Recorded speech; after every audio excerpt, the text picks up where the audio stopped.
How does Charlie Kirk, founder of the conservative nonprofit advocacy group Turning Point USA, create propaganda? The answer is typically as easily and cheaply as possible. What do I mean by that? Let's take this post defending the NRA as an example. This picture, or propaganda, is as simple as it could get, with a white background and large text. In fact, it couldn't get much more simple until you're just looking at a blank document.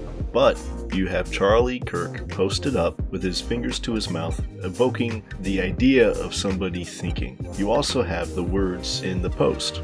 Quote, "The NRA is the only organization in America that continually gets blamed for actions their members did not commit." This is the technique of simplifying information and ideas. By just looking at this image, you would not have any context for what the NRA is actually doing that could get themselves receiving criticism for mass shootings. As a matter of fact, the NRA spends typically $2 to $5 million a year lobbying Congress, and as a firearms advocacy group, they're most likely going to be advocating against gun control legislation. Add on to the fact that the text in the image is a dark blue and red, and the only parts in red are NRA, continually gets blamed, and did not commit, allowing Turning Point USA and Charlie Kirk to distill and simplify their message even more by boiling it down to 7 words that you can read on a glance. Kirk's message here is that if the NRA members aren't directly causing these massacres, then they can't be held liable or seen as problematic in the efforts to stop them.